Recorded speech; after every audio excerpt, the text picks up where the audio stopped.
Welcome to Basic Brewing Radio for Thursday, April 7th, 2011. I'm James Spencer. Here at Basic Brewing Radio, we're all about home brewing. With this week, Brewing Like a Colonist. Frank Clark from Colonial Williamsburg in Virginia joins us to talk about what the founding fathers of the United States might have been drinking back in the day. If you're new to home brewing or would like to get into the hobby for the first time, check out our website, basicbrewing.com, where you can find archives of our audio and video podcasts and our DVDs to walk you through basic and more advanced brewing techniques. Also, you can find our brewers' logbooks to help you log and track your batches of beer. You can find me on Twitter. My username is Basic Brewing, all one word.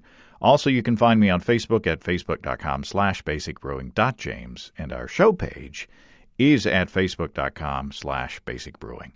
Thanks again to everybody clicking on the Amazon.com associate link on our basicbrewing.com site. Whenever you think of Amazon, think of us and click on our associate link first. It won't cost you any extra, and you'll be helping us to bring you this show, and we appreciate your support. We also have associate links for Brew Your Own magazine and the American Homebrewers Association on our site, too. And you can now find our Basic Brewing iPhone and Android podcast apps on their respective stores, and we're on the BlackBerry podcast directory, too.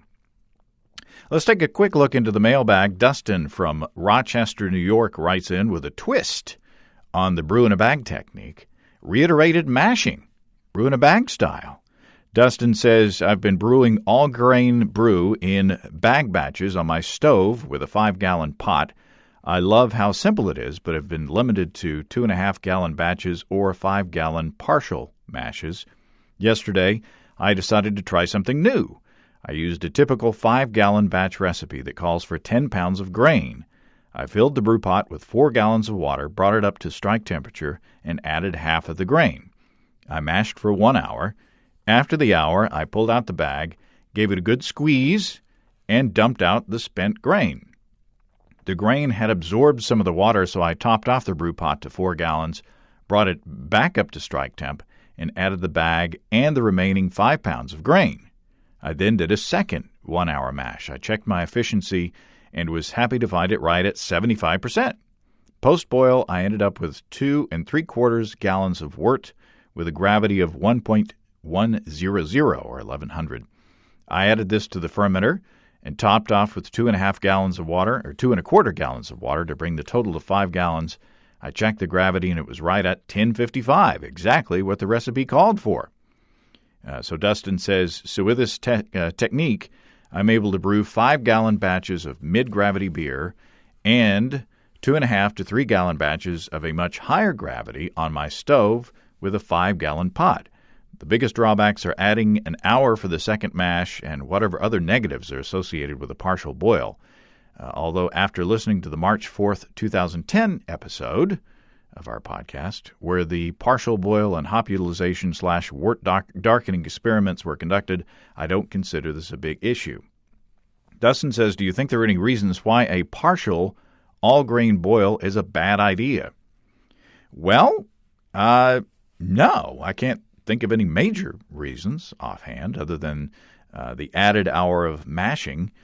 And even at that, Dustin says that he believes that his brew day was only 5.5 hours, which is around the same time for my brew day with a full volume mash.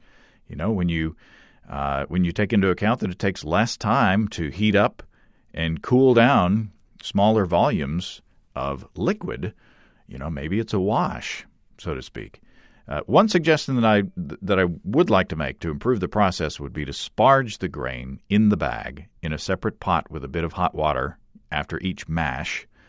You could use the same amount of water that you use to top off the kettle before putting in the second half of the grain, and that should give you even better efficiency, although 75% is doing pretty good already.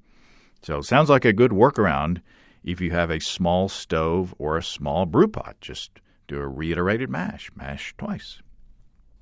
Thanks for that, Dustin. Now, I do want to move on to the conversation with Frank because we chatted for a good long time, and I enjoyed it, by the way. I was at a good beer tasting of Firestone Walker beers at Mark Smith's house a while back, which was a wondrous thing, by the way, when Ken Gillespie suggested this topic, and big thanks to Ken for helping to set this up. And I want to give a shout-out to Stephen Davis and the members of Cask in Williamsburg, Virginia, the homebrew club there. They are planning a big brew in May to get together at Aleworks Brewery to brew colonial recipes. So if you are in that area, you might want to look into that. Sounds like a lot of fun. So let's go back in time a couple of 100 years with colonial brewer Frank Clark. Well, Frank Clark, welcome to Basic Brewing Radio. Great. Thanks for having me. I asked the people out there on Twitter and Facebook, I said, I am interviewing an expert on colonial brewing. Give me your questions. And they responded with a lot of questions. But probably the easiest one or the best one to start out with is, how does one get to be an expert on colonial brewing? That's from Kevin. And I guess we could answer that by just introducing yourself and who you are and what you do. Right. Well, you have to drink a lot of beer and be really, really, really old. No, I just kidding.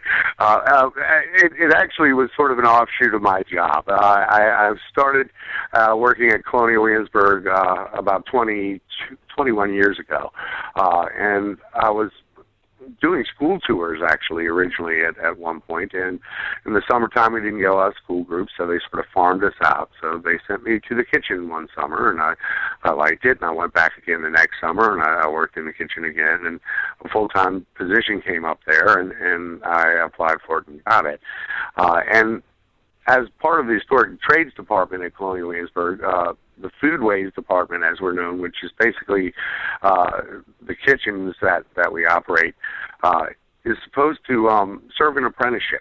It's a period of about 5 to 7 years where you're basically learning the trade and then go on to teach others and become a journeyman in your trade. And as part of our apprenticeship in foodways, we needed to find a subject to research in the 18th century. And as I started to look at subjects, my brother-in-law happened to give me a homebrew kit for Christmas, and so I started thinking, well, why not research beer and brewing in the 18th century? And that was about 17 or so years ago, and I've been working on it ever since.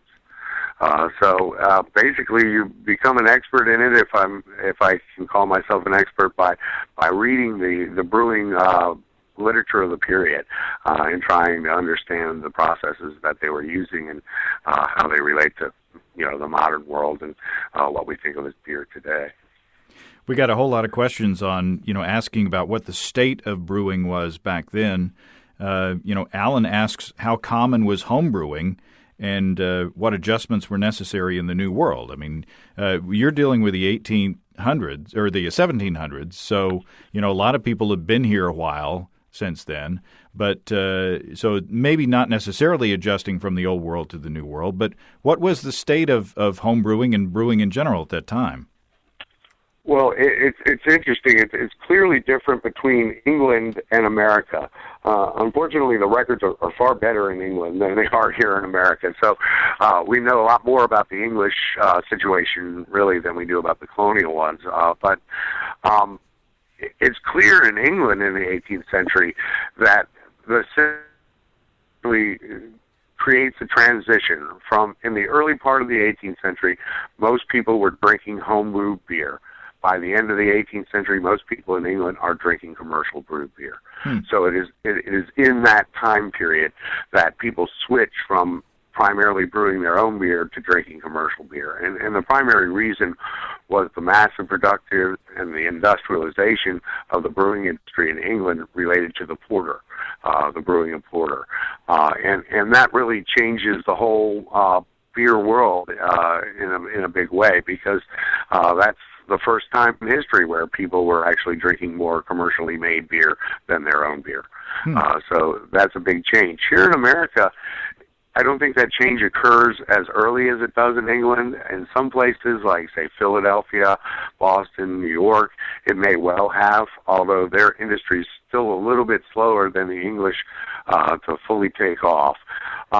Here in the South, we are much slower. And probably, looking at the records in Williamsburg anyway, there's an awful lot of home brewing going on around here. So here in the South and in other places that don't have a real big commercial brewing industry, there's still a lot of home brewing. But in England, by this period, the commercial industry is totally taking off and kind of knocking out the home brewers. And in fact, you see people complaining about it as well, saying that, it was much better when people made their own beer, and now they're just buying anything that commercial brewers produce.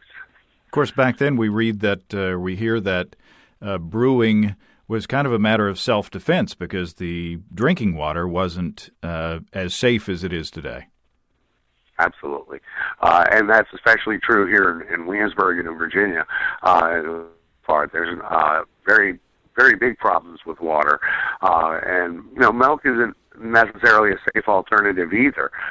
Both water and milk could kill you 200 years ago. Beer, however, and cider were safe. So those were the everyday beverages for most people. And they thought of beer as a wholesome, healthy, and nutritious beverage. And they were absolutely right. So Stephen asks, were our founding fathers drinking really strong brews, or was it all just raw courage? Well, I'm not sure what he meant by raw courage, but you do find a wide range of beers. The everyday beverage that people are drinking is what was referred to as small beer. We have to back up just a little bit and explain a little about the English brewing process, because they do it very differently from people today. In the 18th century, the English brewed 3 batches of beer from the same pile of grain. They would add water to it one time, run it off, and make what they called strong ale. They would take the same grain, add water to it again, mash it a second time, run it off, and make what they called a table beer. And if they did it a third time, the third runnings were called small beer. Typically, what we found through various experimentation and through brewing program, which we do in the spring and fall every year at Colonial Williamsburg, is that the first batch, depending on the amount of grain you're using, is going to run around 8 to 10%. Second one, 7 to 6, and the small beer somewhere around 3 to 4. So probably on an everyday basis, people were drinking beer that's just about as strong as what most commercial American brews out there are now. Here in Virginia, a lot of people did another alternative, which was make their beer out of molasses. And so by using that, they're speeding up the process a little bit, but it's still probably going to come out to a pretty similar strength in alcohol. So Danny asks, did they use any ingredients that aren't available or considered impractical today? And if so, how did they go about using them? So is there anything like molasses that they would have used for beers back then that we wouldn't consider a typical beer ingredient today? Sure. In fact, there's some, in the quarters of the period, there's some rather deadly things, including opium and laudanum, and a berry known as faba bina, which was a berry apparently coming from Southeast Asia. It was used there by the natives to knock out fish. They would mash this berry up, and they'd throw it in the stream. The fish would all float to the top, and they gather them up. And apparently it had a similar effect on porter drinkers. In fact, the best description is that people drinking it, you could tell because they made a motion like a spaniel quitting water. And if you think about that, the dogs that do that involuntary twitching when they're quitting water, that's got to be a pretty powerful nerve toxin if it's making people twitch uncontrollably. So all sorts of things ended up in beer in the 18th century. The English have no purity laws in regard to brewing. And in fact, some of the very first food and safety laws were directed at the brewers. They're passed by Parliament in the 1830s, directed at a group called brewers' chemists who were supplying these porter brewers with all these various concoctions, including things like one of them was the bitter bean that we were describing there earlier. Another was salt of steel and various compounds like that. Elder juice elderberries you found in porter. Porter, one of the essential ingredients, was a burnt sugar mixture they called essential bina, and also licorice root, an extract from licorice. they called Spanish juice. Both of those were essential ingredients in porters at the time. So yeah, there are all sorts of ingredients. Here in America, where there isn't as much barley, you find ingredients like pumpkin. There was actually an article published in our local newspaper in 1774 on how to make beer from corn stalks. Chop up the corn stalks, you boil them, and sort of strain all that stuff out, get the sugar out of the corn stalks. You boil that with hops, and then you ferment it. Molasses was a common substitute because molasses coming out of the Caribbean is dirt cheap in the colonial period, and they're probably much more available here in the South than barley was. And so that's one of the reasons why I think Virginians did it. The other reason they used the molasses was that it's quicker. You didn't have to mash, you didn't have to strain, you didn't have to mess with anything. You just threw the molasses, some wheat bran, and some hops in the pot, boil it all up, strain it out, and ferment it. So it's one of the questions was whether or not they did all grain or extract. Well, actually, they did both. They did their extract with molasses rather than a malt extract, but they did have a version of extract brewing 200 years ago. Yeah, that's funny. Jamie, probably most households did that rather than the full grain mash brewing, at least here in the South. Yeah, I think Jamie was asking that as a joke, but sometimes I'm sure he was, but I thought and I laughed because, in a way, they did do some extract brewing back then. Yeah, it's funny. Sometimes you ask a question, just as a tossing it off, or just as a joke, and you come up with a good answer. So there you go. Fair enough. Exactly.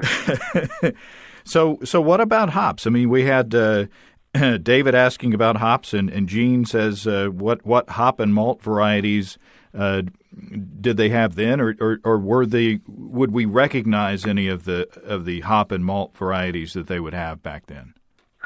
Well, the hop has been in Virginia since 1621. You see them planted here as early as 1621, so very early on.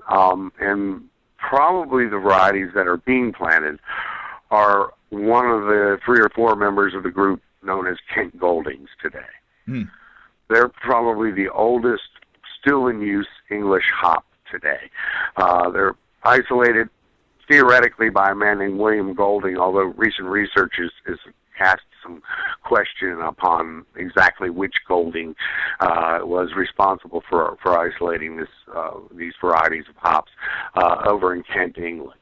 And that was sometime around the 1790s. So that is probably the most authentic, shall we say, hop in terms of what they may have been using at the time. The problem is that over 200 years, selective breeding and modern agriculture and even genetic engineering to some degree have improved even the strain of the hop we know as Kent Golding to a much, much higher percentage than it was 200 years ago. If you look at the hop rates, they're using some pretty amazingly high amounts of hops that if modern brewers using modern hops used, you would have a very different effect because the alpha acids in these were probably somewhere around half of what a modern Kent Golding now. And Kent Goldings are high. They typically run at the 5 to 6 AAU range. I would imagine the 18th century ones are being closer to 2 to 3. And I assume that barley was just barley, whether it was did they have 2-row barley back then, or? They had both 2 and 6 row barleys. That they did, and they malted both of those. They also malted a lot of wheat in this area because they aren't growing a lot of barley in this particular portion of Virginia. It's not the right climate for it. It's a little hot around here. Jefferson, for example, made his beer out of wheat rather than barley, and probably a number of other Virginians as well were doing that, or at least a mixture of the two. But yes, they do have a wide varieties of barley, but once again, the dietactic strength, the sugars and the proteins that are in our modern varieties of barley are probably, I'm finding, from working things out, somewhere around 2 to 3 times what they were at the time. So even the basic barleys have been vastly improved over the last 200 years. If you look at grain bills, they're calling for huge amounts of grain as well, and we kind of didn't really realize or think about this when we first started this program, and so we followed the recipe and basically cut down to exactly. And when we did it, we ended up making a porter that was 14.5% alcohol. We called it Vlad the Impaler. It was interesting stuff, but certainly not what they were drinking 200 years ago. So we started at that point to think about, well, okay, what did we do wrong? And we looked at the math, and the math was basically right. And we thought, what we didn't account for was the change in the quality of the ingredients over 200 years. And so, by doing this and by looking at some of the early sacrometers, which were what they called hydrometers in the 18th century, and then figuring out a scale for those things, we were able to look and realize that the porter was really consistently 6.5% alcohol. So we actually, ended up reducing that down and cutting the grain bill by over half to get it down to, because of the change in the quality of the ingredients over 200 years. So if you were brewing beer either at home or for a pub or a commercial brewery, would you be malting your own grain? Could be. Yeah, they're separate trades. There are maltsters and there are brewers, but there are plenty of breweries that also had to do their own malting for one reason or another. It varied from brewery to brewery, but it wouldn't be a surprise. You might have, one guy doing that, one guy doing the brewing or something like that combined together as a business. You don't see anybody just advertising as a maltster in Virginia. I've yet to find someone who advertised. Actually, I found one guy who came over from England with that skill and doesn't seem to be able to get employed. So it seems like here in the South, there's not a lot of malting going on.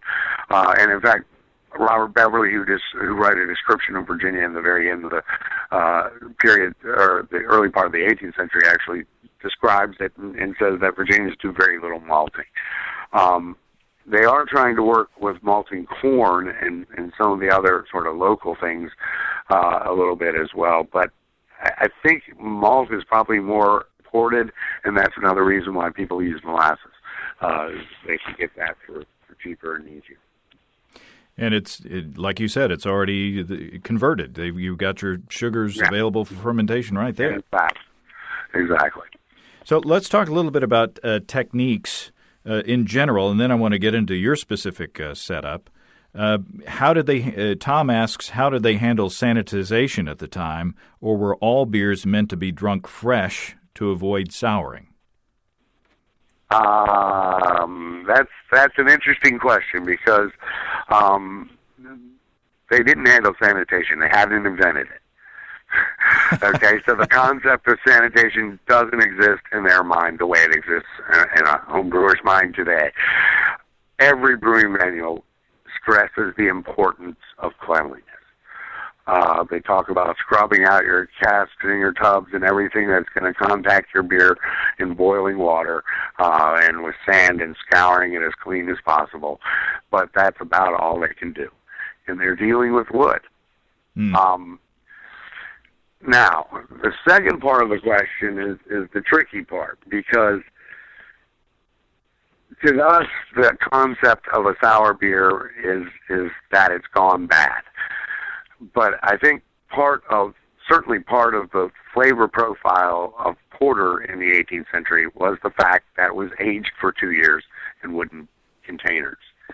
And there's no way you can age anything for 2 years in a wooden container without some sort of, souring going on. So what's going to end up happening is that the beer would sour.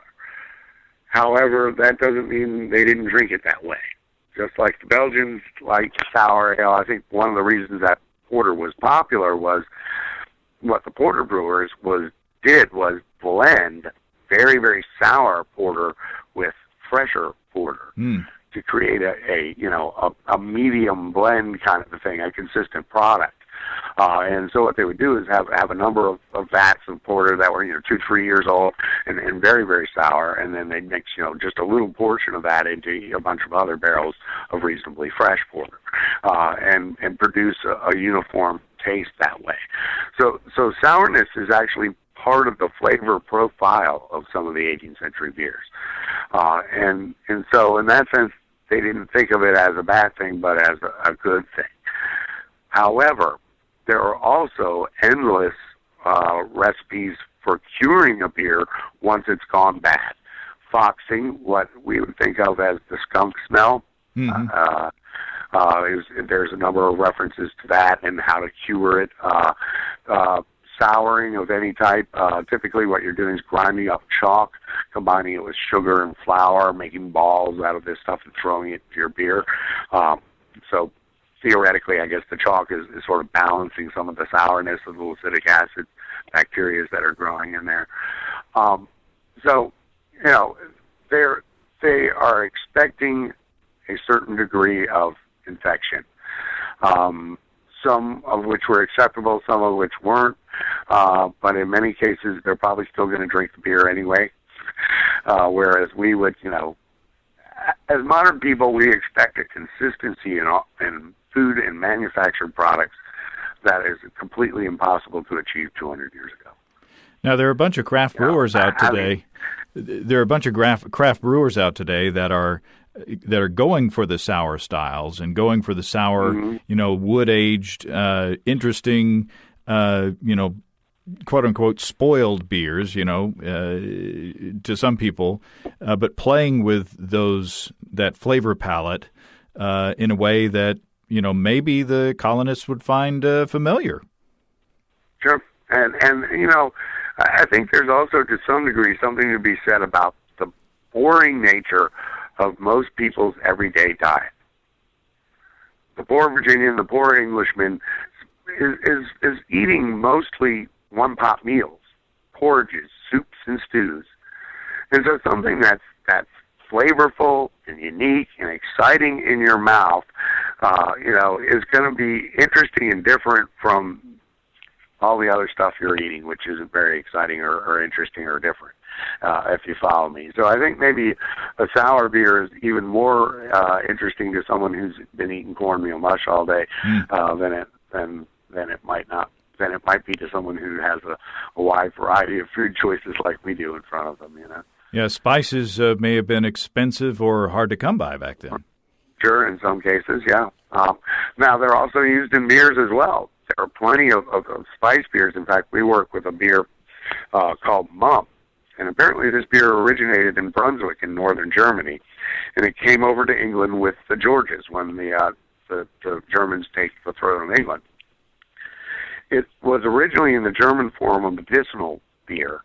It had anywhere from 15 to 20 different medicinal herbs in it.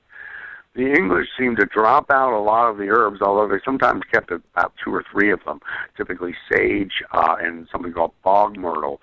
You see a lot in your Mum.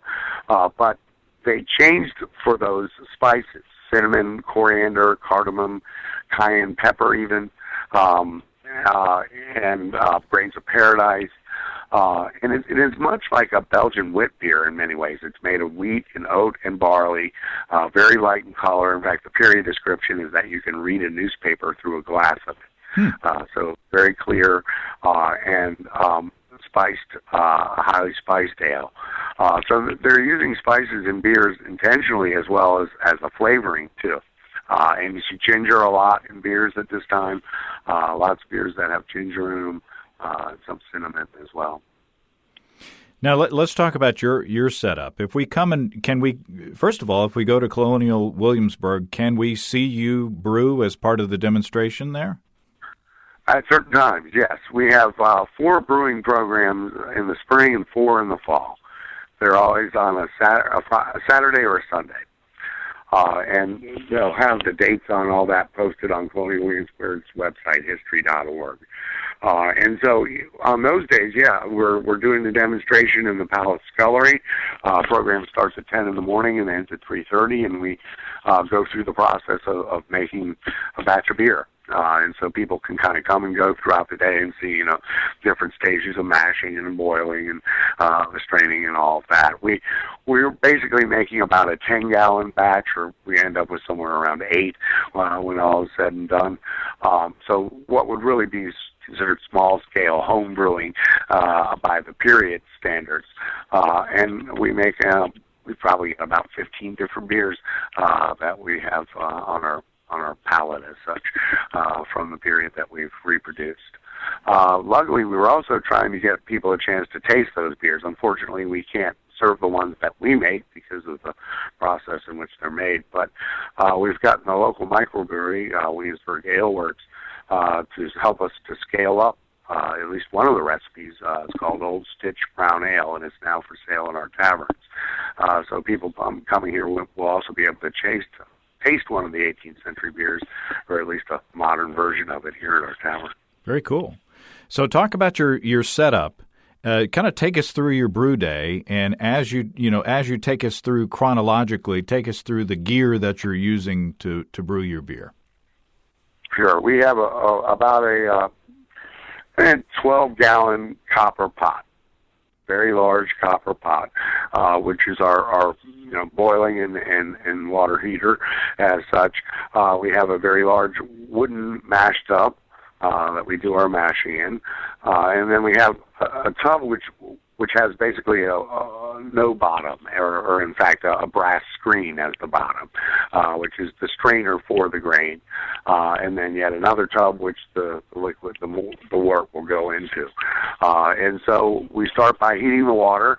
The thing about that is the temperature, of course. Mr. Fahrenheit invented his thermometer in the 1730s and his temperature scale to go with it, but they're very expensive and they're not in common use until towards the end of the 18th century. So probably about half the time, if I'm feeling adventurous, we'll do it without a thermometer. Oh. And about the other half the time, we'll cheat a little bit and stick a modern one in there just to make sure we're as close as we think we are. But it's getting to the point after 15 years, 17 years of doing this that I can look at the pot of water and pretty much tell within about 5 degrees what it is. And so that's part of the skill that you had to develop to be a brewer 200 years ago, was to be able to judge the water without a thermometer. And so we get the water up to temperature, we put that into the grain in the mash tub, and we let it mash. Usually the mash times went up as the batches went down. Remember, we were talking about the fact that they've got 3 runnings off the same grain. Well, the first mash was the shortest, second mash was a little longer, and the third mash was generally like 2.5 to 3 hours. To avoid having to be there all day boiling 3 different mashes and making 3 separate beers, we're producing what was referred to in the period as an entire. So what we'll do is one mash, run it off, let it sit, do another mash, and then combine them both together and boil them. So they're combined together in one pot as an entire batch. So you're essentially batch sparging as we know it today in homebrewing. Yes, and in fact, the process of sparging seems to be invented by the Scots. I've seen it, the first real mention of it that I see clearly is in a Scottish brewing manual from 1830. So it's coming in just a little bit later than our time period. And it seems to start in Scotland and sort of spread from there to the rest of the brewing industry. So I've sidetracked you now, Frank. I'm sorry. I'm sorry, yes. You've collected your wort. Now where do we go? Okay, yes. So once we've gotten all the wort into the tub, it goes into the pot with the hop. Actually, the hops have been in the wort since the first running. This is what many times is today called first wort hopping. In other words, you run the wort off right onto the hops and keep them in there the whole time. And then we'll bring all that up to a boil. The hops, that's the only addition. I generally don't do, second and third or late additions, although dry hopping is fairly common in the period. You will see in the commercial brewers in the period that they run through a hop pack after the whole thing is run off. But we don't have a large enough setup for that at the moment, so we basically just do do that with the single first wort hopping as such. So we boil the wort with the hops. Generally, the boil times can be a little bit longer than they are today, depending on how much you want to reduce the volume, how strong you want to make the beer. And then we strain all the hops and cool the liquid down. Now, in the 18th century, that was done by pouring it into what's called a cool ship. And a cool ship is a big, long, flat, lead-lined tray. We decided it probably wasn't a great idea to let our beer sit on lead, especially considering it's sitting on lead, and especially considering it's exposed to the air while it's doing so. So we use more modern methods of cooling the beer a little more rapidly behind the scenes before we pitch the yeast and ferment it, just because we really don't want to let the beer sit on a big lead-lined tray. So we do cheat a little bit there and make one concession to modern times in our process when it comes to the cooling and the fermenting, which we'll do with glass. Glass carboys actually were around in the 18th century, so I don't feel bad about using them. The only thing they didn't use was the airlock. Well, you mentioned yeast. Huntington asks, where did they get their yeast? It's not like they could run down. He says it's not like they could run down to the local homebrew shop. He says the proverbial holy stick of fermentation, as we've seen it referenced mostly in Germany, I think. So the previous batch of beers where they got the yeast. Yeah, generally, all beers at this time are unfiltered. So any keg of beer will do. There's some yeast in the bottom of it. Any bottle of beer will do. There's some yeast in the bottom of it. So yeast is everywhere. You don't see it sometimes you don't even see it sold very often, in fact, because it's so available. And it seems to be something you probably borrow from your neighbor, rather than anything else. Or you could go down to the bakery maybe and get some yeast down there. Sure, absolutely. It's all the same thing at that time. There's no separate brewer's yeast or baker's yeast. Everybody's using yeast.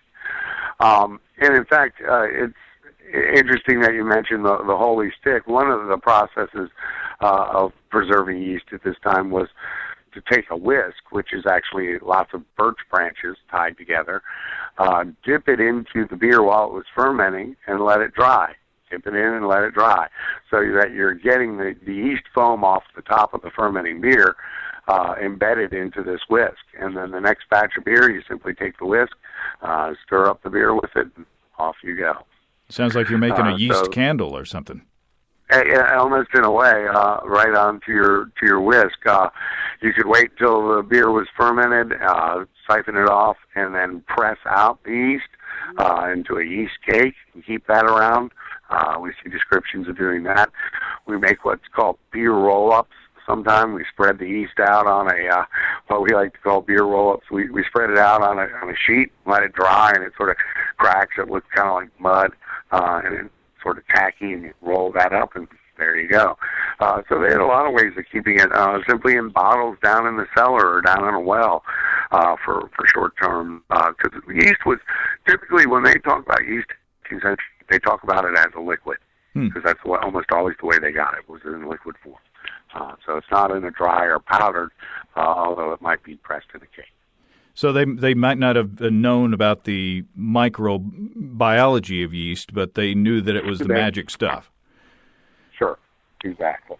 So I know that you say you don't want to share you don't feel comfortable sharing the organization's specific recipes, but if someone were to be on a quest to make a colonial style beer, can you give us some hints as far as what kinds of ingredients we would use, or sources that you used, or head us down that road? There's some books. There was a book out in England a number of years ago by a man named Dr. John Harrison. He ran what was called the Durden Park Beer Circle, and they produced a book called Brewing Old English Beers, which has lots of old recipes that they had converted in that. Sip Through Time was another book that's come out fairly recently that has, I think, a few old beer recipes in it as well. You see frequently George Washington's recipe for small beer, which is a molasses beer, as we were talking about as well. And that one is one that's not too hard to follow, really. So there's some out there in terms of the actual recipes. The ones we work with, the reason I want to share them in the sense is that what we've had to do is brewing manuals were written for professional brewers. And professional brewers in the 18th century are making pretty large batches of beer, typically somewhere in the 400-gallon neighborhood. So we had to do quite a bit of work to reduce these 400-gallon batches down to 10-gallon batches. And so that's kind of the part that we want to keep as our propriety, is the whole process of doing all that. But like I say, there are a number of people that have done similar kinds of things and have published those sorts of things. As far as ingredients go, the Kent Golding is a good choice. And in terms of hops, that's really the only one we use. You could go with Fuggles. They're later, the 1840s, and the cluster hop here in America, which is a cross between Europeans and a wild American hop, was also a very big hop in the early and mid-19th century here in America. So if you're going a little later than the 18th century, that's a good hop to work with as well. For barley, we tend to use a lot of Maris Otter because that's one of the older ones that's out there still these days. But we try to avoid any of the crystal malts, because the crystal malts and the black malts don't come along until Mr. Wheeler invents his patent drum in 1818 to make those things. So we tend to stay away a little bit from that. We love the brown malt. I recommend brown malt in just about any colonial style beer that you're putting out. I think Paul's is still the only company that's making a real brown malt, but that's the essence of a real porter. You need the brown malt for that, along with the burnt sugar and the licorice root. And let's see what else. For yeast, frankly, there's just no way we're going to get an 18th century yeast strain today. Yeast has just changed in too much over that period. And frankly, I don't think you'd want one because they had no way of isolating single strains of yeast 200 years ago. So probably just about everyone was a combination of 4 or 5 different strains, probably about 3 or 4 different bacteria as well. So we just use modern brewers usually whitbreads, frankly, because that seems to work well. So how would you describe the character if we go to the pub and order one of your beers or the ones that are based on your recipe?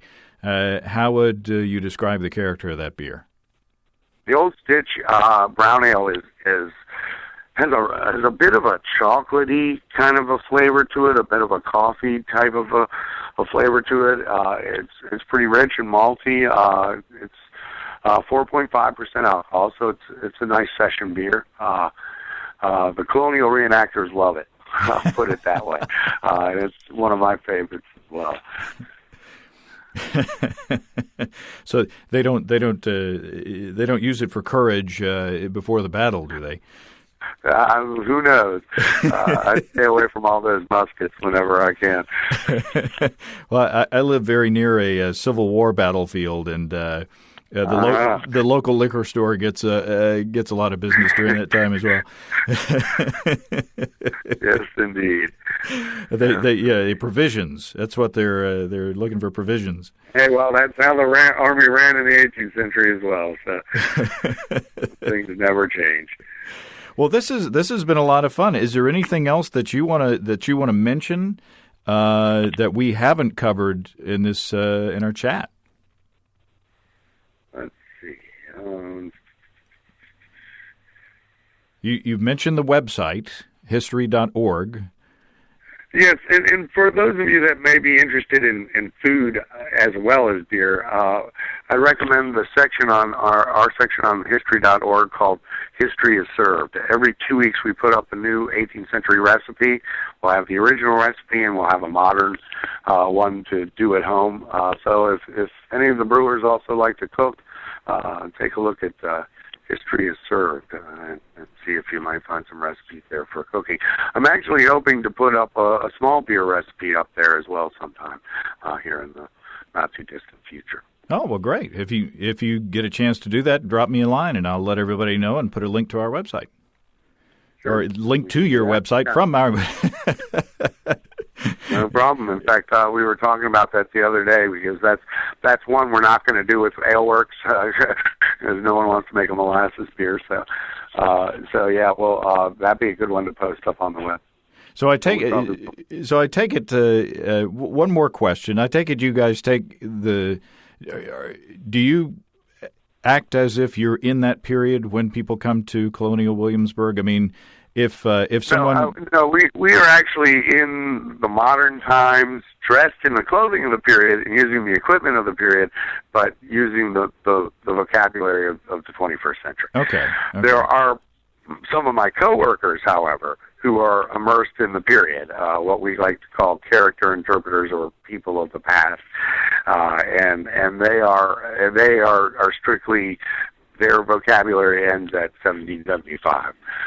But in the historic trade department, because we're dealing with foods and things, we really need to be able to talk from a modern viewpoint, so we can really explain our trade better. It's hard to do that in character, you know. Yeah, we years ago we went to the Plymouth colony, right? And they're all characters. Yeah, we would just stroll into somebody's house while they were fixing lunch, you know, which is a bit unusual. And at one time we walked into this lady's house and she was cooking lunch there, you know, chopping potatoes or whatever. And I said, well, what do you think of these people just walking into your house and strolling all around your village, all these strangers? And she said, well, there must have been a shipwreck. So there you go.